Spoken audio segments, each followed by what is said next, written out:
সালামু আলাইকুম।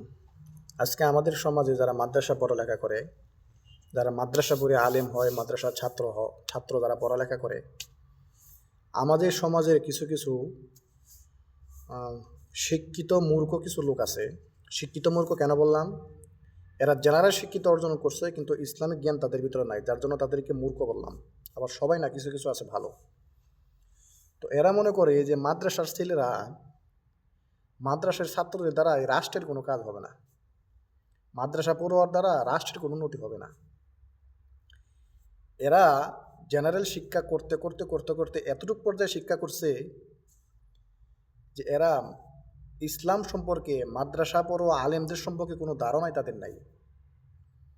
ওরা যদি ইতিহাস জানে, ইতিহাস আমরা যা জানি, আমরা যা শুনছি, এবং ইতিহাসে যা আছে, যা সত্য তাই, এই বাংলাদেশ, ভারত, পাকিস্তান ছিল একটা ভারত উপমহাদেশ।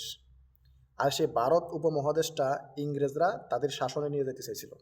সংক্ষেপে ঘটনাটা বলতেছি, আপনারা সবাই শুনবেন এবং যাচাই করে দেখবেন। এই ইংরেজরা যখন এই ভারত উপমহাদেশটা তাদের শাসনে নেওয়ার চেষ্টা করছিল, তাদের উদ্দেশ্য কী ছিল? যে ইংরেজদের তত্ত্বাবধানে এই ভারত উপমহাদেশের জনগণ চলবে, মানে তাদের গোলামি করবে। কিন্তু যখন এই উপমহাদেশের হক্কানি আলেম ওলামারা ছিলেন, তখন হাজী আমদাদুল্লাহ মহাজের মুক্তি রহিমাহুল্লাহর নাম হয়তো বা শুনছেন, আবদুল্লাহ আজিজ মুহাদ্দিসি দেহলবী রহিমাহুল্লাহ, তাদের নাম হয়তো আপনারা শুনছেন, শাহ অলিউল্লাহ মুহাদ্দিসি দহলবী রহিমাহুল্লাহ, তাদের নাম আপনারা শুনছেন, আরও অসংখ্য উলামায়ে কেরাম, দারুল উলুম দেওবন্দের অসংখ্য উলামায়ে কেরাম। তারা দেখলেন না, এই ইংরেজরা তো আমাদের সাহায্য করার বদলতে তারা তো আমাদেরকে গোলাম বানাইতে চায়। তখন এই আলেমরা তাদের বিরুদ্ধে যুদ্ধ ঘোষণা করলেন। কেন? যে আমরা মুসলমান ইংরেজদের গোলামি করব না, বরং আমরা আমরা আমাদের দেশে থাকবো, এই দেশে চলবে একমাত্র আল্লাহ পাকের গোলামি, কোনো ইংরেজের গোলামি চলবে না। এই আলেমদের কথার উপরে, ফতোয়ার উপরে ভিত্তি করিয়া তখন যুদ্ধ হয়। তখন এই ভারত উপমহাদেশের হিন্দু মুসলিম সমস্ত লোক মিলে এই আলেমদের কথার উপর ভিত্তি করে, আলেমদের নেতৃত্বে তারা যুদ্ধ করেন। আর এই দেশটা, এই ভারত উপমহাদেশ ইংরেজ থেকে স্বাধীনতা লাভ করে। আরে ভাই, তখন যদি উলামায়ে কেরাম এই ভারতের বিরুদ্ধে যুদ্ধ ঘোষণা না করতো, তাইলে এই ভারত উপমহাদেশ ইংরেজদের কাছ থেকে স্বাধীন হইতো না। আর ভারত উপমহাদেশ যদি ইংরেজদের কাছ থেকে স্বাধীন না হইতো, তে ভারত থেকে পাকিস্তান ভাগ হইতো না, আর পাকিস্তান থেকে আমরা স্বাধীনতা লাভ করতে পারতাম না।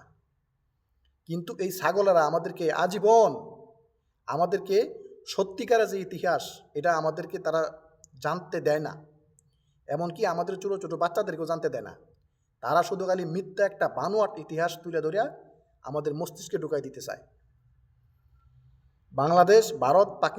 বাংলাদেশ পাকিস্তান যে যুদ্ধ হয়েছে 1971 সালে, সেই জায়গাও হক্কানি আলেমদের সবচেয়ে বেশি অগ্রাধিকার।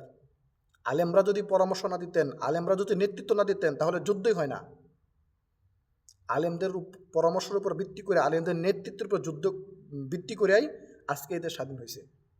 আর আমাদের সমাজে কিছু শিক্ষিত মূর্খ, এরা বলে যে মাদ্রাসা পড়ুয়া ছাত্রের দ্বারা রাষ্ট্রের কোনো উপকার হবে না, এদের দ্বারা সমাজ চলবে না, রাষ্ট্র চলবে না। আমি বলি, রাষ্ট্র যদি সঠিকভাবে চালাইতে চাস, রাষ্ট্র যদি ন্যায় এবং ইনসাফ রাষ্ট্রে প্রতিষ্ঠা করতে চাস, একমাত্র আলেমদেরকেই প্রয়োজন পড়বে। আলেম ছাড়া, হক্কানি আলেম ছাড়া এই রাষ্ট্রে কখনো ন্যায় ইনসাফ প্রতিষ্ঠিত হবে না। যতক্ষণ পর্যন্ত আলেমদের মাধ্যমে কোরআনের আইন না চলবে, ততক্ষণ পর্যন্ত এই রাষ্ট্রে ন্যায় ইনসাফ প্রতিষ্ঠিত হবে না। আজকে আমাদেরকে কেন ভারতের মতো হিন্দুদের গোলাম হয়ে তারা আমাদেরকে রাখতেছে কেন? এই কিছু কিছু কিছু কিছু কিছু শিক্ষিত মূর্খদের কারণে। তারা চায় ভারত যেরকম তাদেরকে বেতনভুক্ত করে দেশে পাঠাইছে, তারা যেরকম ভারতের পাচাটে, তারা যেরকম ইংরেজদের পাচাটে, এরাও চায় যে আমরাও তাদের মতো ভারতের পাচাটি, ইংরেজদের পাচাটি। যারাই দেখবেন যে ভারতের পক্ষে কথা বলে, মনে করবেন সবকটা ভারতের চামচা, সবকটা ভারতের পাচাটা চামচা। এরা ভারতের পরামর্শ চলে, এরা বাংলাদেশের পরামর্শ চলে না।